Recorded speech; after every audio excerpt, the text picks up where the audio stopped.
2021 March മാസത്തോടെ ഇന്ത്യയിലെ digital ലോകത്ത് വലിയൊരു മാറ്റം സംഭവിച്ചിരിക്കുകയാണ്.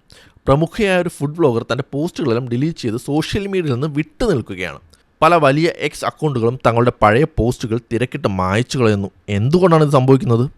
സോഷ്യൽ മീഡിയയിൽ എന്ത് വിളിച്ചു പറയാമെന്ന കാലം അവസാനിക്കുകയാണ്. ഗവൺമെൻറ് സംവിധാനങ്ങളെ ചോദ്യം ചെയ്യുന്ന ഇൻഫ്ലുവൻസർമാരെ ക്രിമിനൽ കേസുകൾ കൊടുക്കുന്ന പുതിയ സാഹചര്യം നമുക്കൊന്ന് പരിശോധിക്കാം. ഇന്ത്യയിലെ ഭക്ഷണ സുരക്ഷാ വിഭാഗത്തിനെതിരെ പോസ്റ്റിട്ട ഇൻഫ്ലുവൻസർമാർക്കെതിരെ ഡൽഹി പോലീസ് കേസെടുത്തതാണ് ഈ വിവാദങ്ങൾക്ക് തുടക്കം കുറിച്ചത്. മായം കലർന്ന ഭക്ഷണ സാധനങ്ങളെക്കുറിച്ച് പ്രതികരിച്ച നളിനി എന്ന ഇൻഫ്ലുവൻസർക്കെതിരെയും വകുപ്പിലെ ചില നിയമനങ്ങളിലെ അഴിമതിയെക്കുറിച്ച് പോസ്റ്റിട്ട ഒരു അക്കൗണ്ടിനെതിരെയുമാണ് നടപടിയുണ്ടായത്.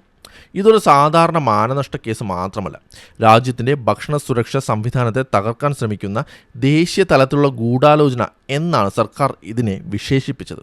സ്വന്തം വകുപ്പിലെ അന്വേഷണ റിപ്പോർട്ടുകൾ പുറത്തുവിട്ടതിനെയാണ് രഹസ്യരേഖകൾ ചോർത്തി എന്ന പേരിൽ സർക്കാർ നേരിടുന്നത്. ഈ കേസുകൾക്ക് പിന്നാലെ 2026 പുതിയ IT ഭേദഗതി നിയമങ്ങൾ കൂടി വന്നതോടെ കാര്യങ്ങൾ കൂടുതൽ സങ്കീർണമായി. ഇതിൽ പ്രധാനമായും 2 കാര്യങ്ങളാണുള്ളത്. മുമ്പ് ഒരു പോസ്റ്റ് പിൻവലിക്കാൻ 36 മണിക്കൂർ സമയം ലഭിച്ചിരുന്നു.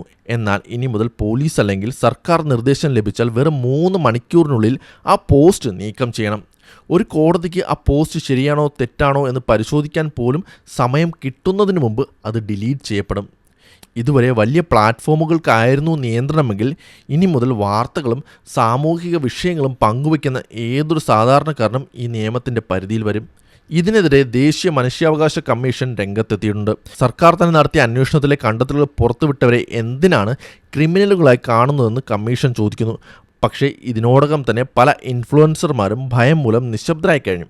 ഒരു സാധാരണ പോസ്റ്റ് ഇട്ടതിൻ്റെ പേരിൽ പോലീസ് കേസും രാജ്യദ്രോഹ ആരോപണവും നേരിടേണ്ടി വരുമെന്ന അവസ്ഥ വരുമ്പോൾ ആരും സത്യം വിളിച്ചു പറയാൻ തയ്യാറാവില്ല.